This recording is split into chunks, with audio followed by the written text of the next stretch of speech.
Welcome back. And before we head into PGG versus Legacy, it's time to head into TFT because TFT Set 3 has launched on the PBE.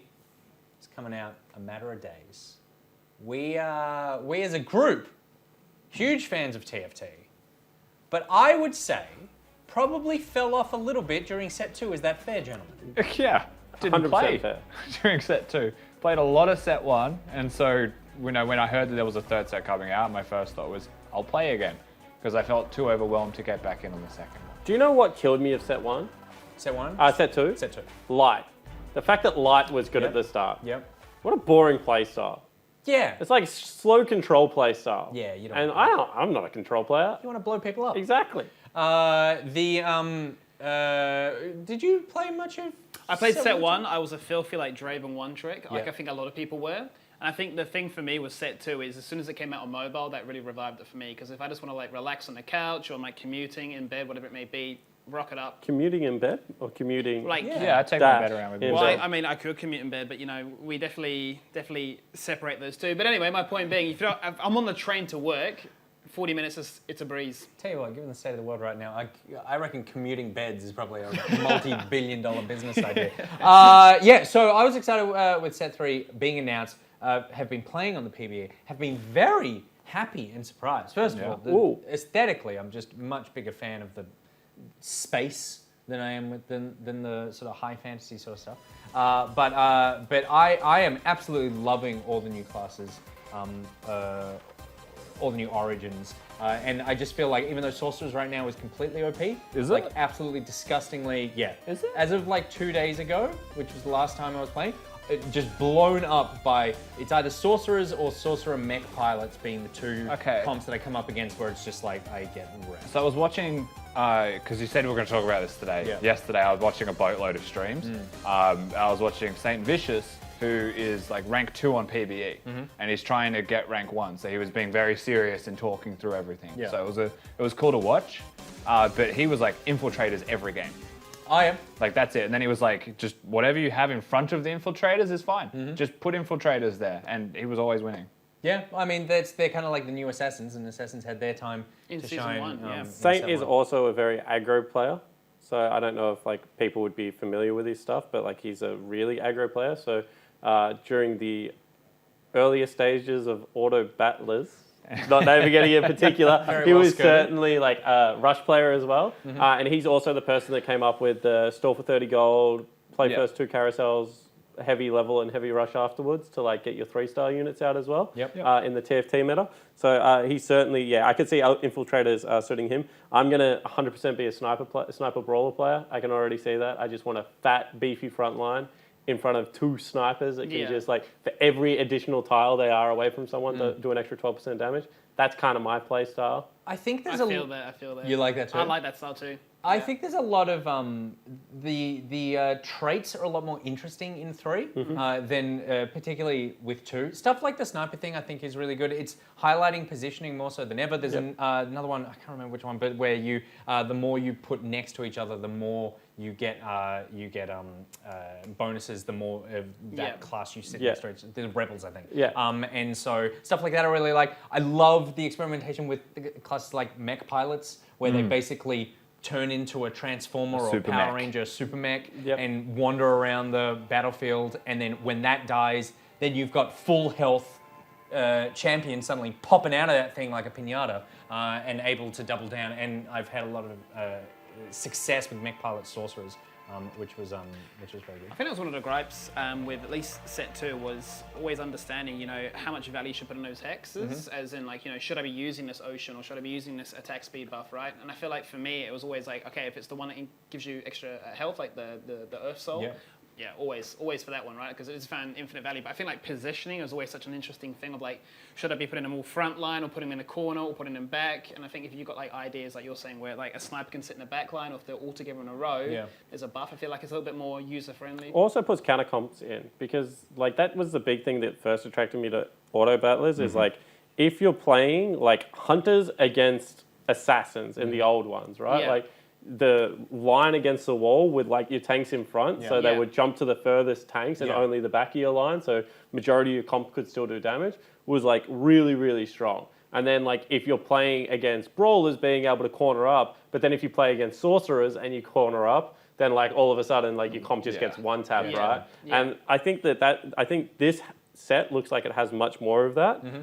And I also think that some itemization in TFT has been awesome with that, like Zeke's and stuff being a 3-line unit item is really, really cool. I'm really intrigued though, if anything has made me want to play this, is the weird ass battleship class or whatever Aurelian it's called. Soul. That just flies around apparently. Yeah. And just is Disgusting. untargetable. It doesn't take damage. It just kill. Like I read the tooltip and I was like, that's not a champion. It's Like at least Singed I could kind of understand in set 2, but this one, it's really got me. I reckon I might be an Aurelian Soul main Nick. it's It's so like horrible. Yumi 2.0.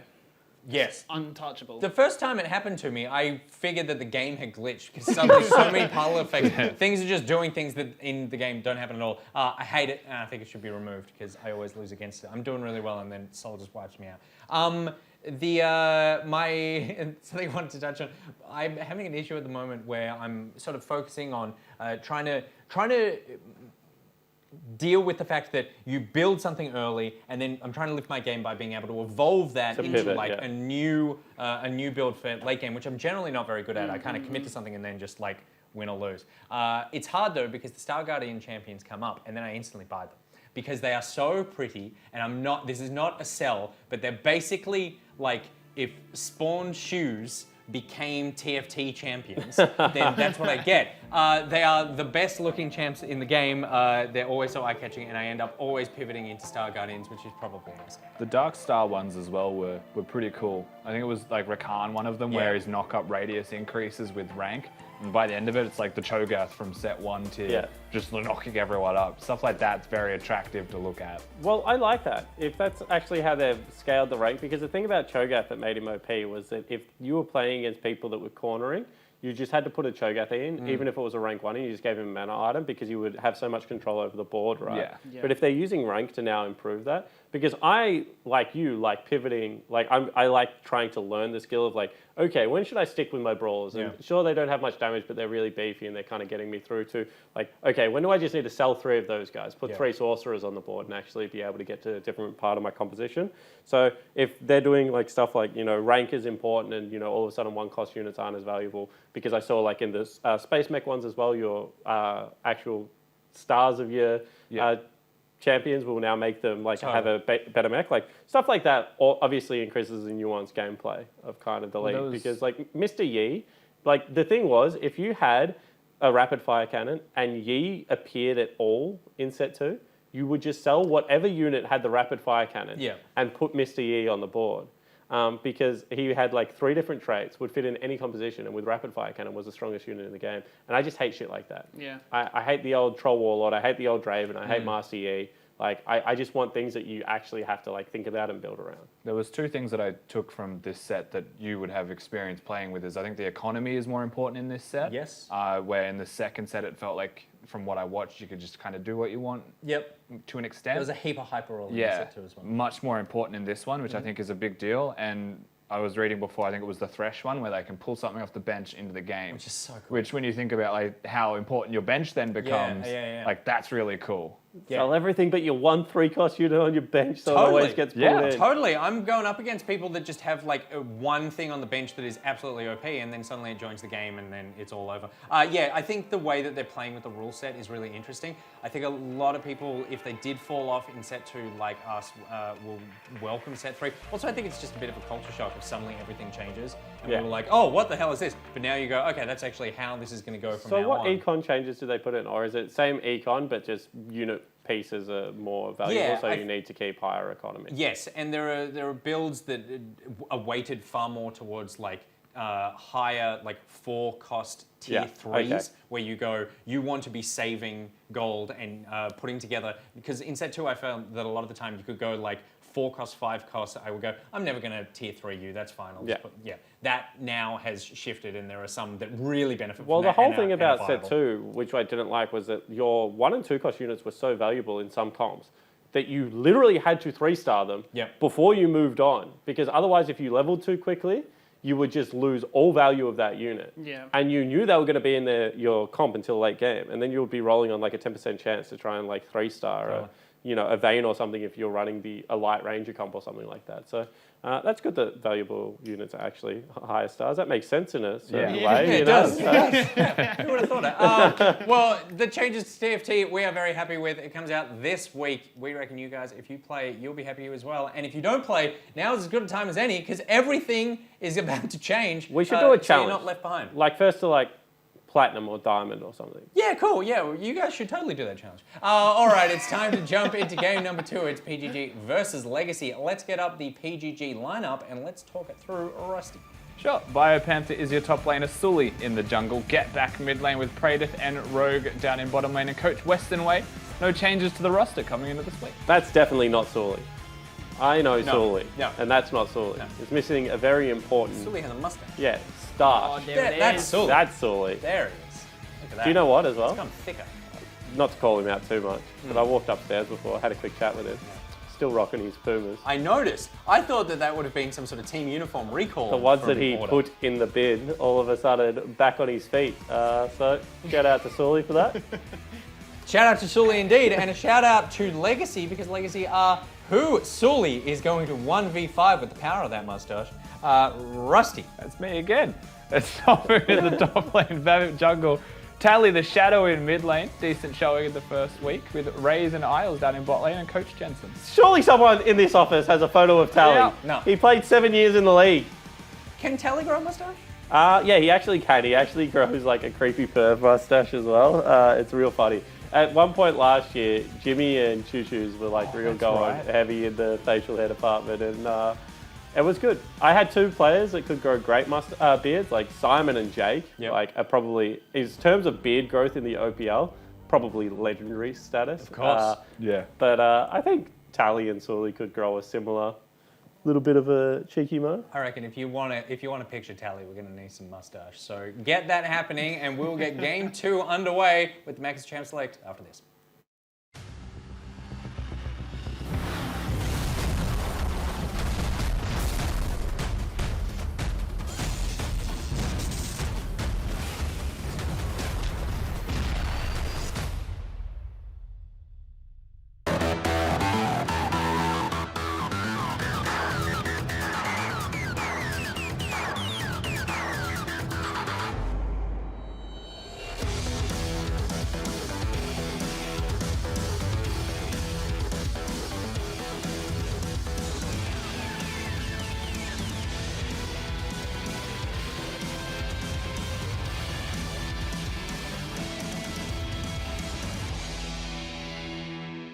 It's the second game of the day as we enter week number 7. Pentanet.gg taking on Legacy. And it's been a rough showing for Pentanet. Consistency, up, down, upsets here, maybe disappointments there. But it's going to be a big shaking of that preparation coming into this one, Rusty. The one thing that has been consistent from Pentanet.gg is them saying that their scrims have been going well.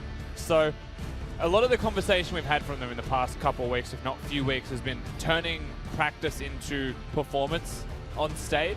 And clearly through their results right now being 5 and 7, that hasn't been replicated with any degree of consistency whatsoever. On the side of Legacy, with the reintroduction of Tally, if you think back to how their last week went, there was a crazy level 1 strategy, there was a lane swap, they played it out well. Tally seems to be performing fine, and then they come into their next game and they're beaten by Gravitas, and that really throws a spanner into the works, doesn't it? If you want to speak about spanners into the works, we look at the draft that Legacy have got right now, that could be a Kalista top lane, so welcome aboard. Yeah, we definitely heard about those picks going around the world right now. Definitely a interesting ultimate interaction. Obviously, it'd be interesting to see who Legacy decide to draft as to where they're going to go for that one. But Pentanet definitely already into the mix of things, rushing through this draft. Pretty standard for the first 3. Pretty traditional from what we've seen coming out of this roster so far.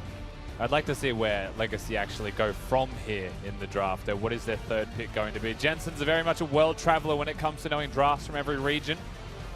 So it would not surprise me to see Top Moon being able to play that Kalista in top lane at the behest of Jensen saying to do so. But that leaves open possibilities. Now, what we've seen with it is something like a Yuumi that has been banned by Pentanet.gg here very early. So it makes you wonder exactly where we're going to be going. and if it's something like perhaps a Braum.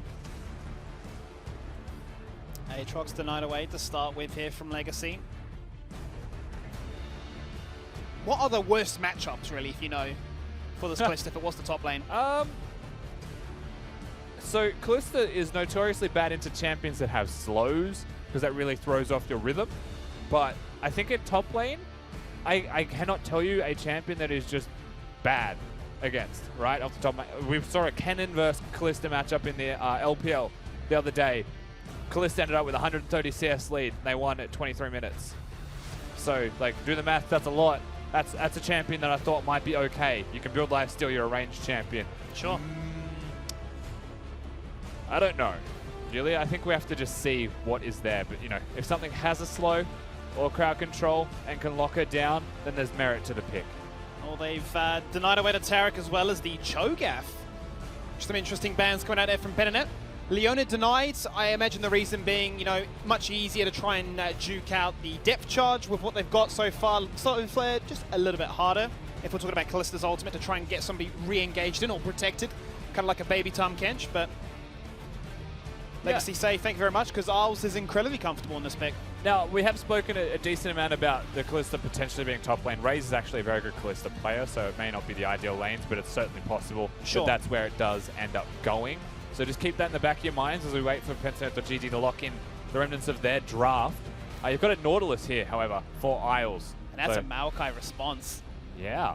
And if you want to talk about champions that a Kalista has a hard time against, I would actually say Maokai is very good as long as you have jungle pressure up there, because not only does he lock you down with a guaranteed piece of crowd control that will hit, follows it up with a smash. It's a lot of time spent where you're slowed and it's very awkward to play against. So that may be the way they choose to go. Maybe, if that Kalista is even top lane.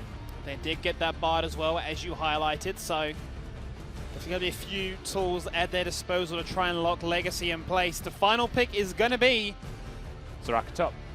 Classic Soraka. Tapun has played this multiple times despite the patch changes. Still very comfortable with this one. Yeah, so it was important to point out that Raze is a very prolific Kalista player, at least has been in the past. So Tapun, Legacy do the shoop de whoop. They'll give themselves the Soraka top lane into a tank. A lot of free Q's going to be going up there. Free lane for the Soraka, generally speaking. We'll see how free Tapun feels that it is, because you could switch to the barrier if you feel threatened by at least in Maokai, which, you know, I would say it's valid to feel that way. Or he may go the teleport and just still try and control that lane and not run the safest choice. Have a fair bit of area denial around the likes of objectives, as we know Soraka has in her disposal. Obviously impact those lanes with the ultimate coming online. I'm very excited to see how this Kalista gets utilized. Who's going to be the priority target? I imagine Jarvan. For the Kalista? Yeah? That's Nautilus, for sure. You lane with them, they auto-attack together. From that perspective, absolutely. Whether or not that was the play for early game or for mid-game, but you know better than me, Rusty, and somebody knows better than all of us. It's Coach Western Way from Petanet. Welcome to the broadcast, as always. You come into this one, bit of a wrench thrown into the entire draft here, obviously with that initial pick onto Kalista. Is that something that you guys had kind of expected? No, not really, but we, after they locked it in, we had a quick chat about it in Champion Select, and everyone felt pretty confident in the solution, which we thought of on the fly. We all the same opinion as us, as we saw it with it potentially being a top lane champion, hence why they held the Soraka to the end. Does it really change much around with you guys going from Maokai in the top? Not really. So looking at the overall draft and not just the top lane itself, are you comfortable with what you've got first of all, and how do you think that matches up against Legacy's draft?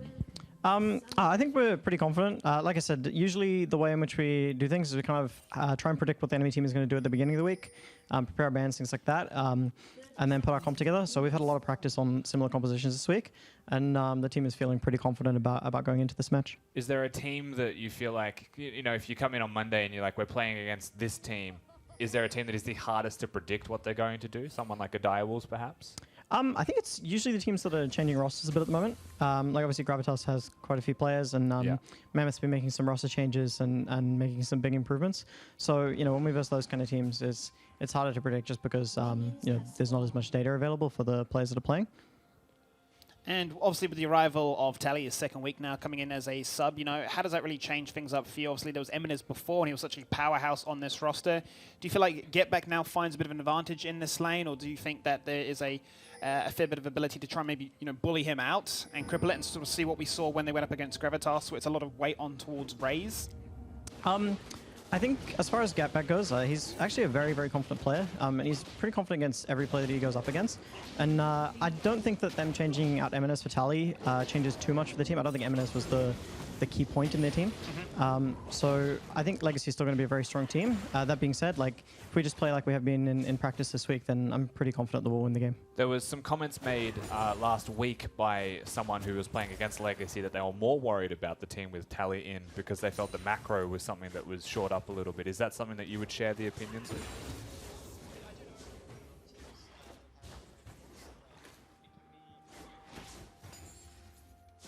Sorry, I think your mic's turned off. One sec. Oh, he's got no battery. You have to swap mics. Let's try this one here. That was very awkward timing. Sorry about that. We're doing a live, people. All right. Okay, go. Yeah. Production, we're getting there. I think obviously having been on a team with Korean imports before, it can be quite challenging to communicate, particularly once the mid game ends, as far as shot calling goes. So they definitely could see a buff in terms of the mid game for their macro. Beautiful. All the best Western way. We're going to get on with this game here and see how you boys get on up against the likes of Legacy. Thank you.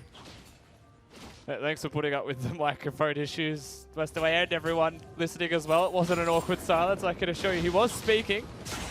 And it's just that no one could hear what he was saying. But you heard it from him there. Tally comes in. He does have experience with Korean players. Yep. And, you know, generally just being a story player of 7+ years, where if you compare who he was replacing being a rookie, the possibilities there in his calm mind on the plays that he could make definitely come to the fruition here. I think it's an interesting perspective, right? Because there's been a lot of talk around that one. That nice little exchange takes place here as the hook lands from Isles. Yeah, I think there's obviously the question on multiple people's minds right now. How does it affect, you know, Legacy as a team? Obviously going forward into their second game later in the day when they take on the Chiefs for the rematch. So I feel like this could be a bit of an indication of the power level, the strength on both ends for both teams here coming into this match. Yeah, if we want to talk consistency, I think that this game is a very good one to look towards with that. Babip now looking in mid lane, Sully on the counter game. He is indeed. Both junglers going to collapse as they meet, and well, Sully gets the better half of that one. Connects with the Sonic wave as well as Get Back in the mix of things. Does proc the clone, but renews those double buffs. Yeah, brilliant stuff there from Sully in particular, being in the right place at the right time. Well baited by Get Back. Cops the Syndra stun, but after a couple of other spells were used, he was risking dying in that trade. At the end of the day, it is just the 1 for 0. Very well navigated from them, and showing once again that they have got a very keen eye at the early game map movements, particularly through their jungle champion and how the team rallies around that. Now at this point, Sully hasn't been spotted, and all it takes is for the flag drag of Babip to be used. And easy as you'd like, they're going to get the kills. If you ever go forwards onto the Lee Sin and you don't hit him, he's able to turn that onto you nicely. And it's interesting, right, because both junglers are coming from areas where they've controlled not only the scuttles, but they've got their own mid laners' vision wards down there as well, right? So both are blind. Lee Sin able to come out on top as a result of that one, though. And definitely now spins things a little bit around because Tally was starting to accrue a fairly significant lead in terms of that CS. It gets the LeBlanc one step closer to the potential Merc treads as well, and that's after the second Doran's ring purchase. So went for the health sustain, now can afford the Null Magic Mantle with that assist. It's all about the Lee Sin getting 6 faster as well here though. That will really come from that boost in strength after the kill. It's interesting, Tally actually went for the Merc trades, sold them, and then went for the Sork shoes afterwards. So opted for protection in the initial phase, and then decided, look, I am Syndra, melee level 6. I just want to be able to delete somebody out of this game. Still prioritizing his boots regardless of the choice that he makes though. I think that is definitely the correct choice against someone like a LeBlanc. As you mentioned, goes for the damage route, doesn't go for the magic resistance route. Yep. Curious to see how that one plays out. He's against a Braum. Braum's naturally just going to have stuns left, right, and center. The rest of the crowd control on the team, besides the LeBlanc, of course, isn't as simple as buying Merc treads and countering it. There's roots that can get reduced, but it's followed with a knock-up. You know, Bio Panther being the Bramble Smash there on the Q. Sully's got the kick. Braum has a knock-up. So I guess he just wants to kill people and, you know, just deal with the crowd control that hits him. do his job, and then meet with the consequences when and if they arise. Been a pretty active game for Sully so far. Obviously, he's gone for the dragon, then shown his face in the bottom lane as well, establishing more vision control. Babbitt forced to play the game of clearing that out and trying to get his team back online here. Checking in with bot lane, it does seem like overall Legacy have been doing well in the CS department. That one hiccup in mid lane by Babip is the one difference maker there, but Ray's doing well for himself, as was Tally, like you pointed out before. Wanting to get that push in. I think that that's just one of the better ways that they can try and play this one out, is continue to push and threaten their opponents under the turrets. Using mana to last hit is not the place that a LeBlanc wants to be, and I don't think that's a place that a Misfortune wants to be if being threatened either. They're going to go for the rotation right now. No vision in their side of the bush.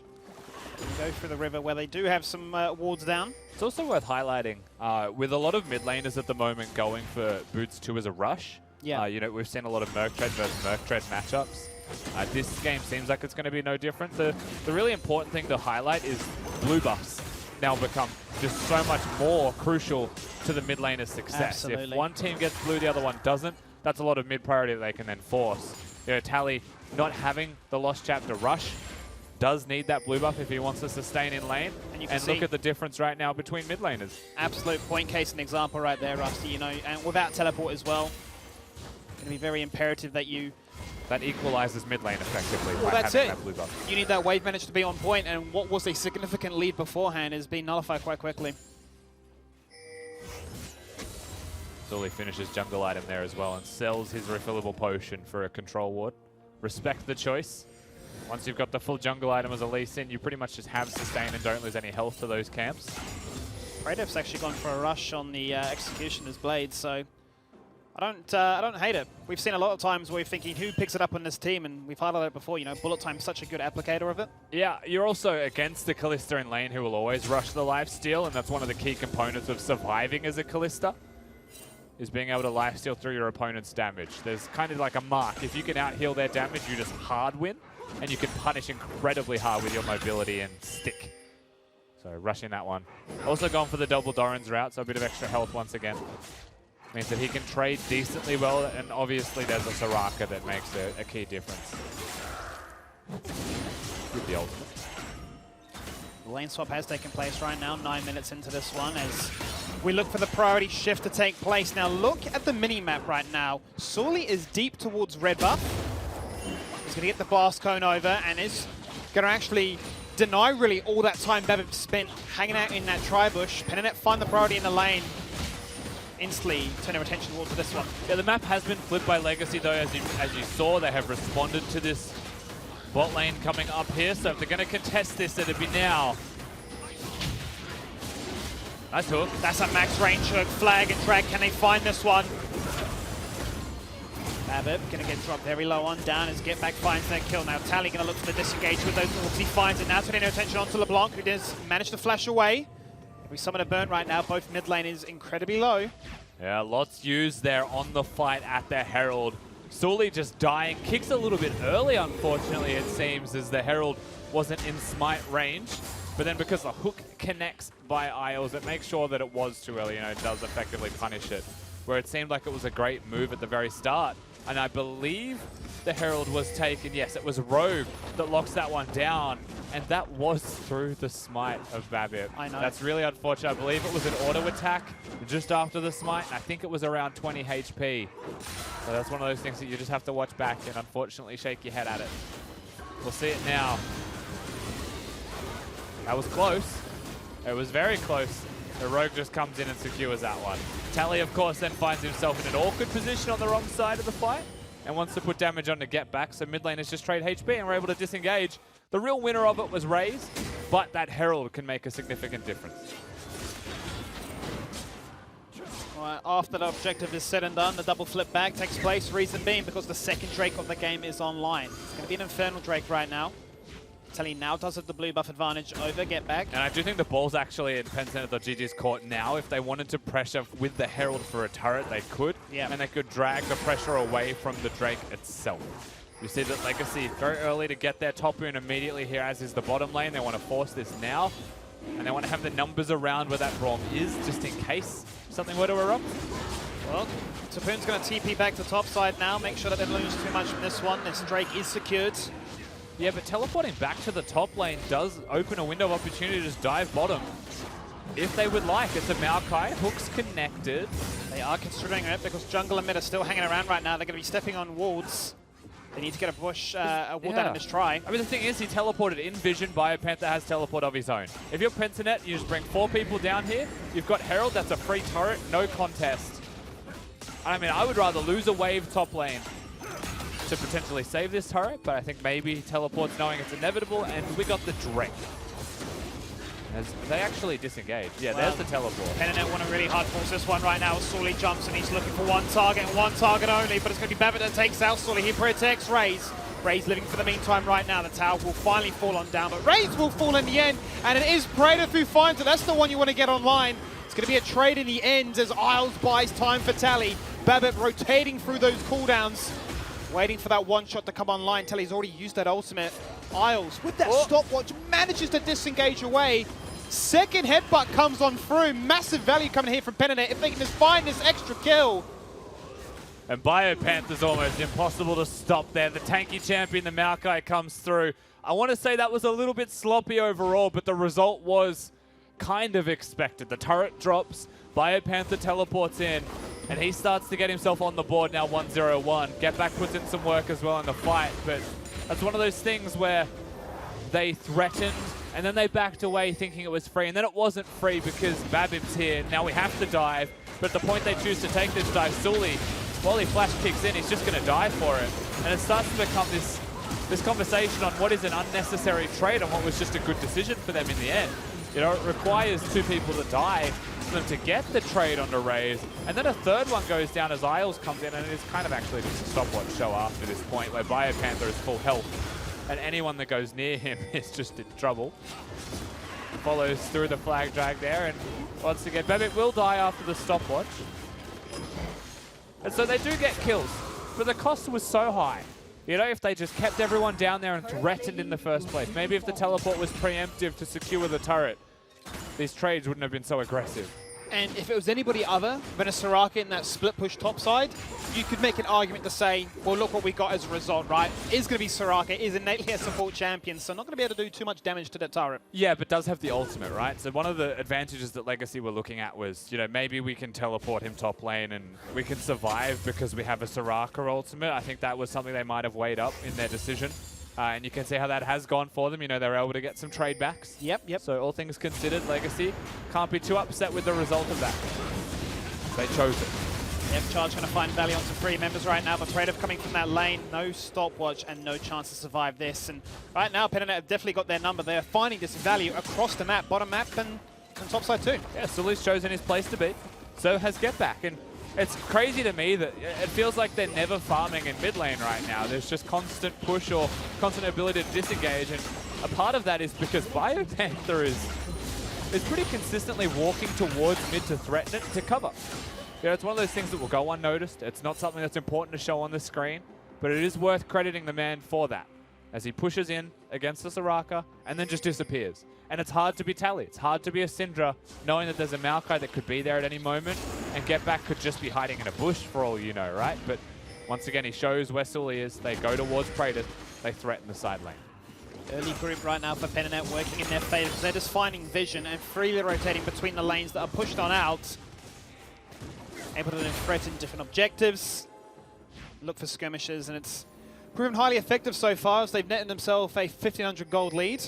Working towards those completed items. Abyssal Mask online. Chalice is there as well.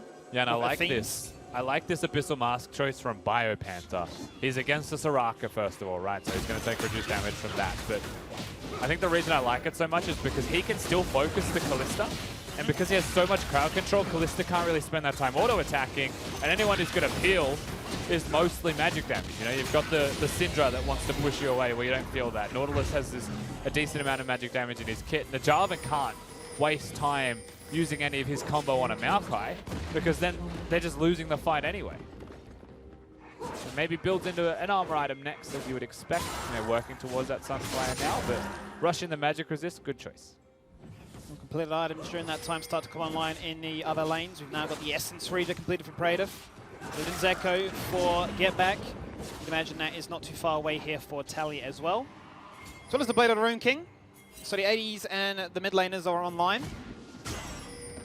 Pentanet find themselves a second Rift Herald, so just really running home with this tempo. Yeah, that Dragon was also spotted there by Raze. It's very clear they're not looking to contest that one whatsoever. Topoon still top lane, no teleport to his name, whereas Biopanther grouping with the team. And that is it, right? This whole game's come down to just grouping up at the right time when you can. Yep. It hasn't resulted in any kind of monumental lead. There's been a couple of extra objectives. This Herald can potentially break another turret. You would like to see it once again in mid lane, as it's the last remaining outer. And I think with this turret mid falling, the map control they get is very high. But it still feels like Legacy keeping up decently well, holding on to the gold position in the game. It's only really stretched to 1K. Here's once again another Cloud Rift, so a lot of cooldown reduction on those ultimates if they can be found. Pentanet rotating through this bottom lane. They really want to expose this inhibitor. Going to control the vision once again. They've got the members here. Catches them off guard here. Catches all of us off guard, honestly. Herald charges. Brawl molds. Raze has considered this one because he's split pushing top lane right now. Redemption comes down very early on, and this inhibitor did not stand a chance. 17 minutes in, Legacy's base is quite fairly exposed. And done without the Maokai. Raze, it has to be noted, is on the opposite side of the map. And so Legacy, it seems like they've made the call. Pentanet.gg took us by surprise.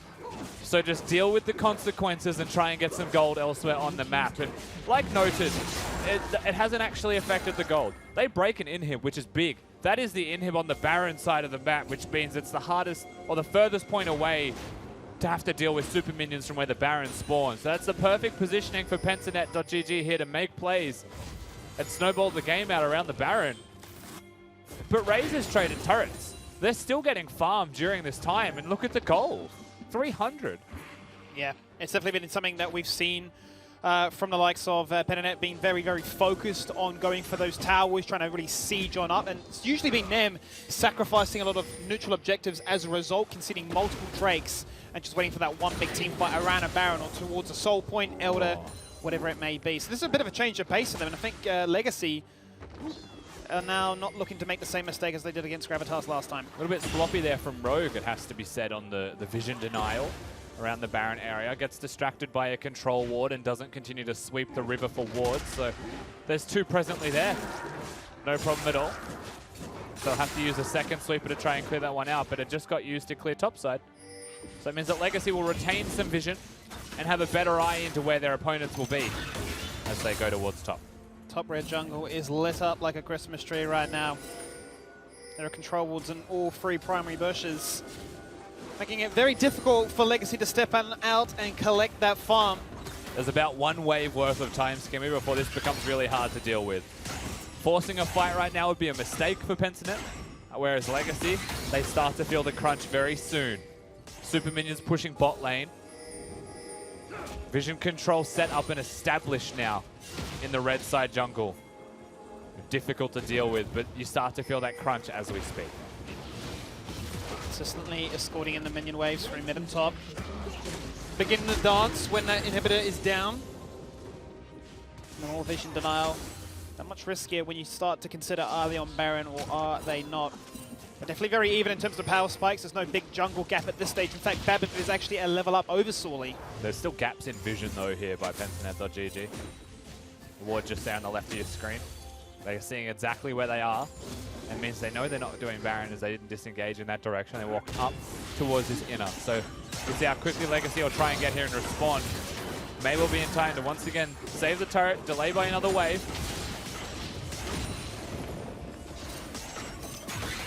Conflicting messages right now. Telly originally pathing towards the bottom side.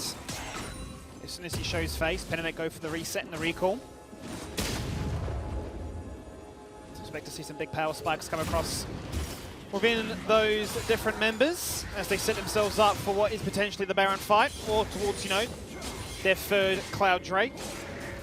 After these Raptors, you'd expect to see pushing forwards towards the Baron pit itself, clear some vision out, though he has to be doing it by himself as Isles has chosen to recall.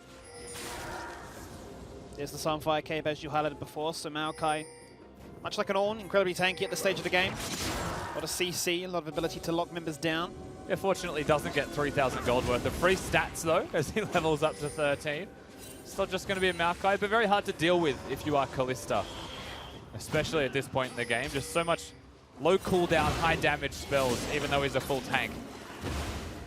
Very annoying to deal with. Much like you coined when you got a lot of boost in your face, you just don't get to play the game.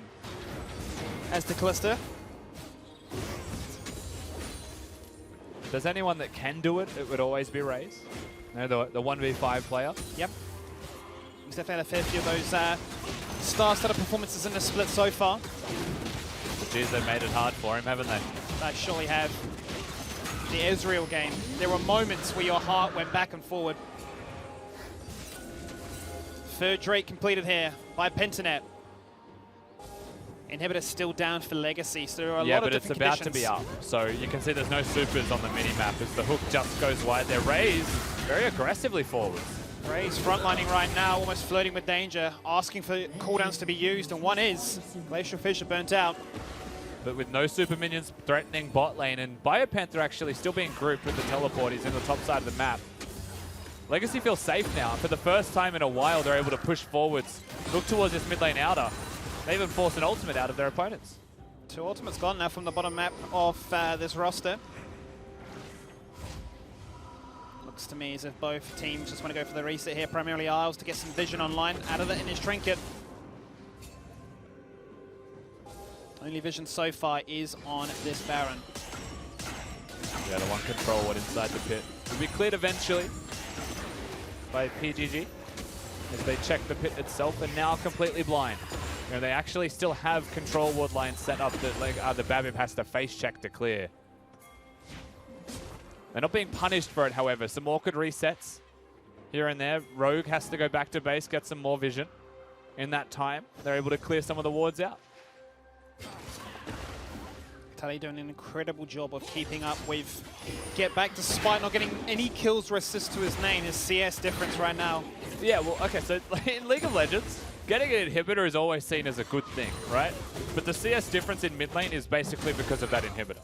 There is 4 minutes spent where Tally's just been farming a wave and he hasn't really been punished elsewhere on the map. So realistically, Legacy have just been given a funnel and they've been able to farm through that funnel and get a big lead for their mid laner. If you look at the goal count right now, as you highlighted earlier, it's Legacy finding the lead for the first time in a bit of, what, 10, 15 minutes? Yeah, being able to be equal in gold after losing an inhibitor. Like, it's very clear that the game has started to stagnate a lot just around trying to get wards and not pulling triggers for fights. They broke the mid lane outer, but they haven't been able to break anything since. And they are still keeping Biopanther top lane. They're still keeping him close in proximity, not setting him up where the open inhibitor is. Not to forget, Zaboon's been doing a fantastic job himself. We've definitely seen a lot of Sorakas fall down after they hit that power spike with those 2 major items. Definitely going to be a strong Soraka. Still, both teams reluctant to go for that full engage, laying down all the vision. That blast cone. Get back's got and done it to him. It's close, but nevertheless, Babip's not going to pull the trigger on that engage. Has got his stone plate ready, so he can engage and survive for a little while. Also has that flash as the hook hits. Well, now they're going to look for his team fight. They want it. I'll set enough. He opens up with a death charge. Babip goes on the side, looks to try and take out Sorley, who's going to go for that kick. Raze is scoring him out with the ultimate, and both mid laners go for the trades. Both down to half right now. Babip once again with a knock-up. Still has his ult. If he wants to engage, he could force it, but seems like they're just going to disengage for now. You know, they've got the Soraka, so they can heal everybody back up to full, mostly, except for, of course, himself, as he's got nobody to throw Qs at. But his mid lane outer turret will fall. Patience, proving once again to be a virtue here for Legacy, as PGG don't find any opportunities in the many minutes that they did have to look. Definitely respect the delicate situation, the nature of which this game could definitely be turned around. Sorley jumping to try and catch out a key target. If they don't get that burst, you can see, yeah, Legacy definitely have the sustain tools in their arsenal to survive and stick around for round 2. There's been a lot of knocking on the door. I think that the Cloud Drake being a Cloud Soul, once again, you know, is it useful? Kind of.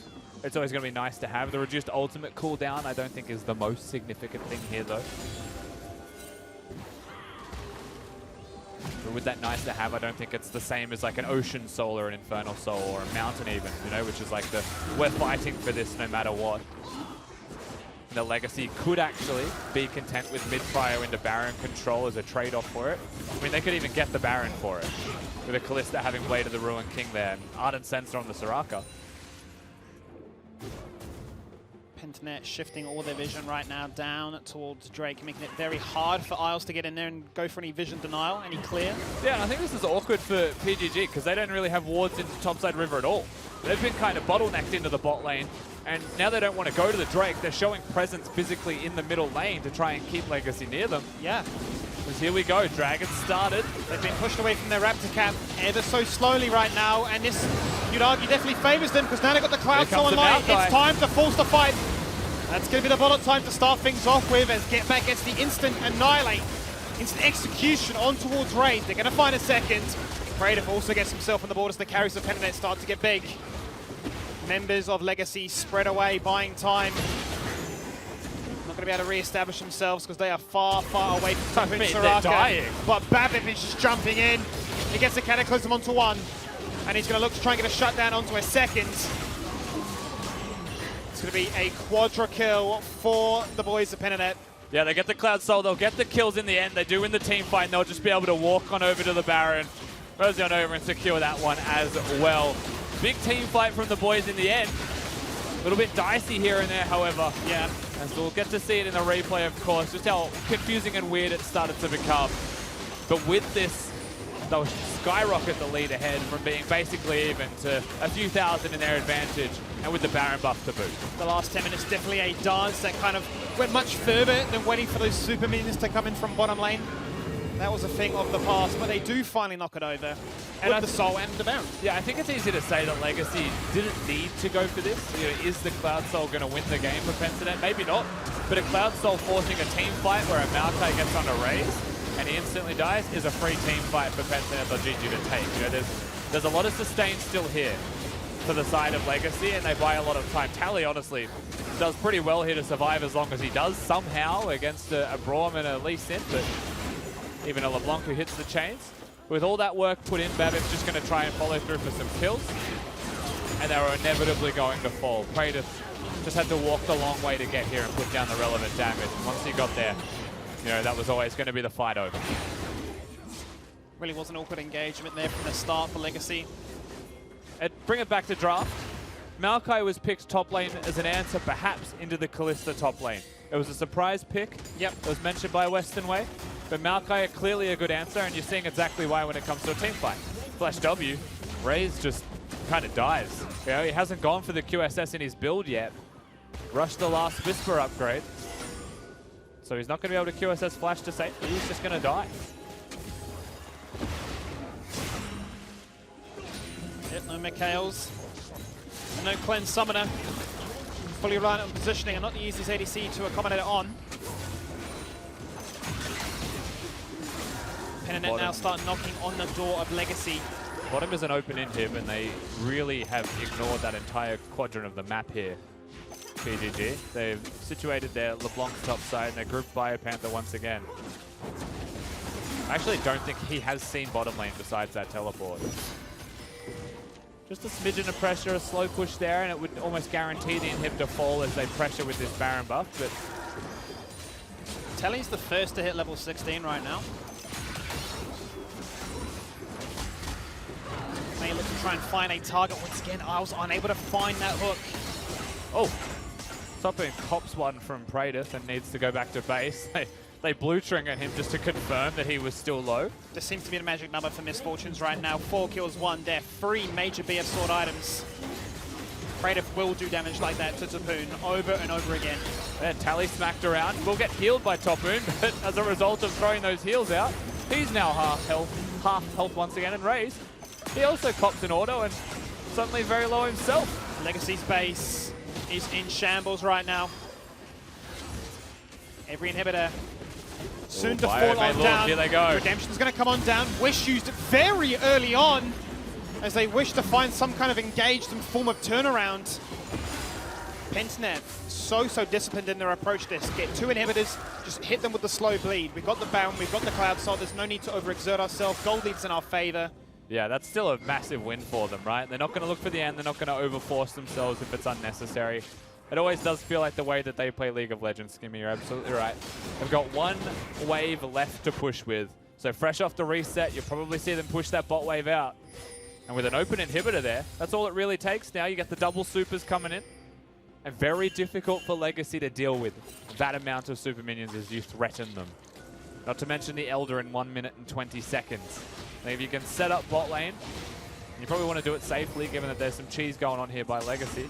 But if you can set it up, This which is it is pushing. typical Legacy. We've seen them do this on multiple occasions when they're far behind. You know, when Seaman was so far ahead on the Akali, set 4 people in a bush, hope he face checks and get a kill like that. They've tried it multiple times. Seems like teams are now starting to get quite accustomed to it.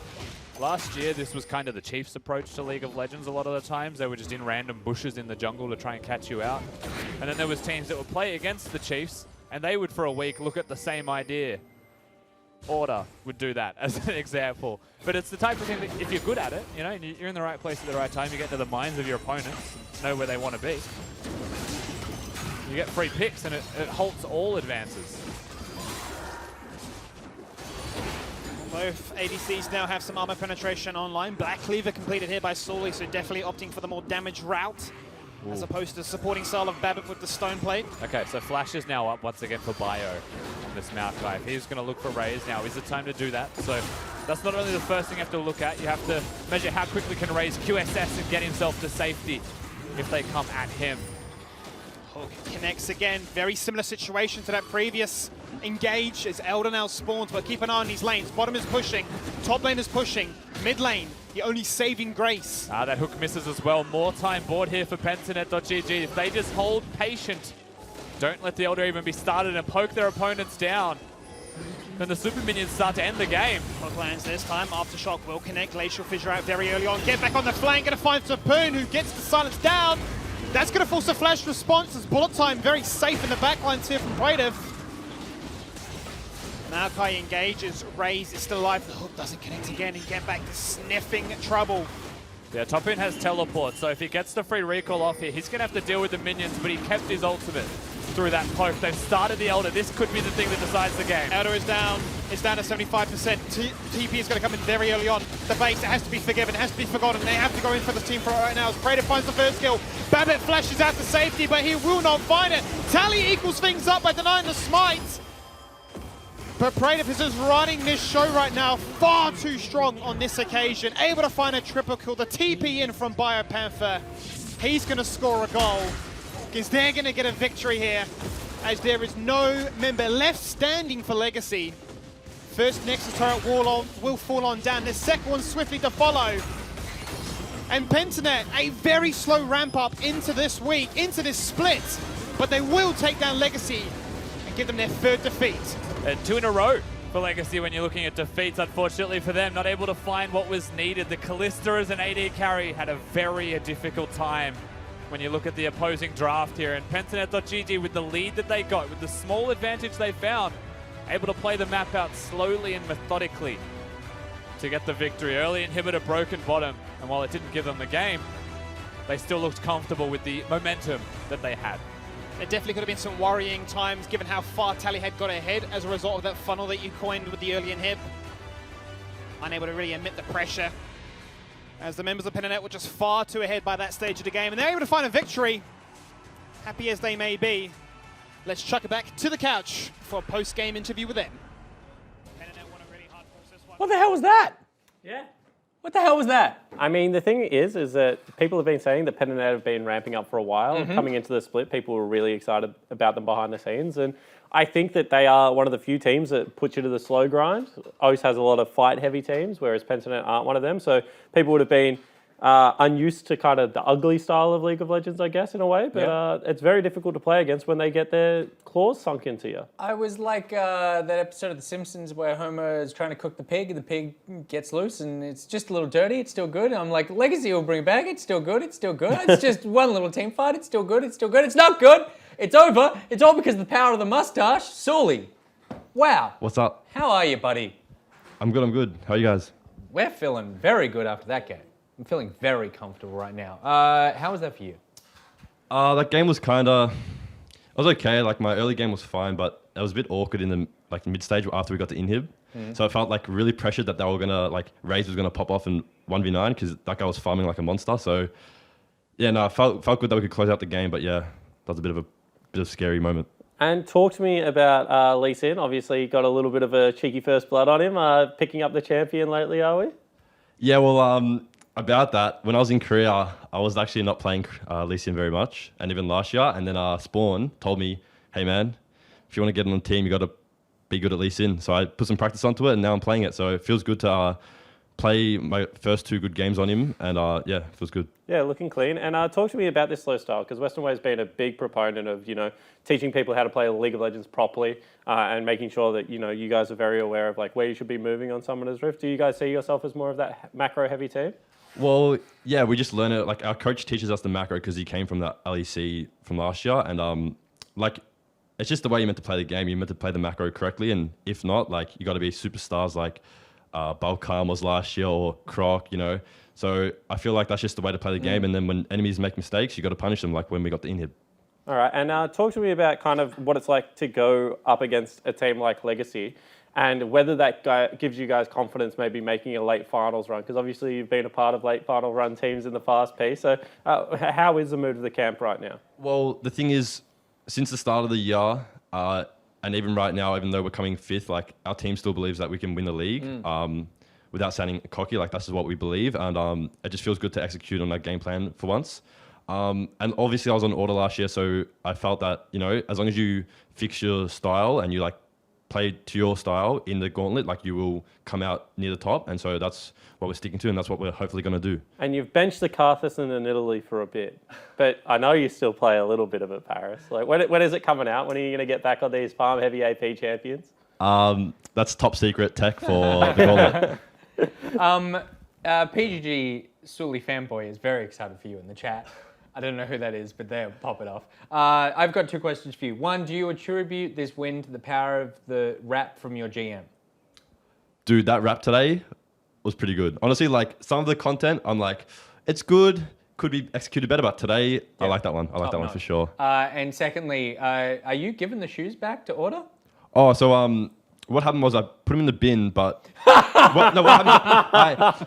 I put them in the bin, but something happened with the recycling company, or I don't know what's going on with coronavirus. Like, they don't want you to waste stuff. Okay, yeah. Like, so you just need to hang on to it. They said, you got to take this back and wear them. And I said, honestly, is this spite footwear? Is that what it is? No, this is nice. Honestly, they're just comfortable shoes. They're good shoes, to be honest. Spitewear. He gets to keep them. They're Pentanet's property now. There you go. I do want to talk about Pete, though. Like, so we ask every single person, does it put more pressure on you because he's such a trash talker? Because he really is a next level smack talker, right? Because it's a combination of trash talking and cheerleading. Yeah. And that's 2 things that all it does is potentially put pressure on you.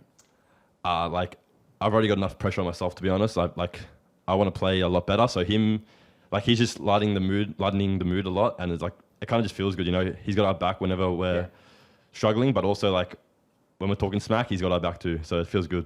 There you go. Feels good indeed. The win feels good for PGG taking down Legacy. Legacy not feeling so good, but you've had plenty of games where you feel good. Forget you guys. Let the rest of the league enjoy the day for a while, will you? And we will enjoy more League of Legends action after this break.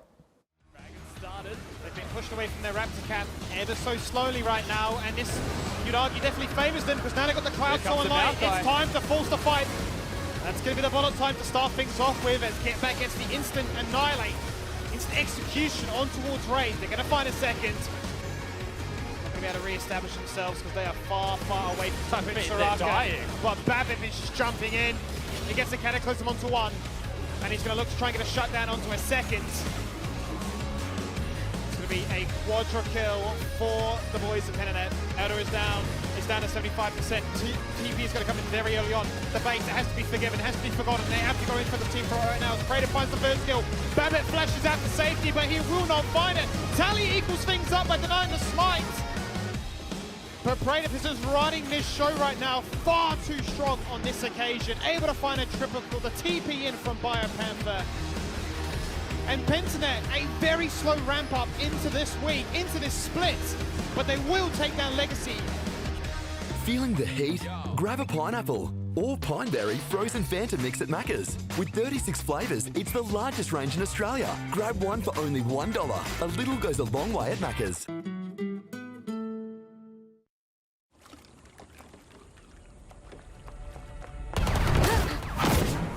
Oh, that's how you want to play it.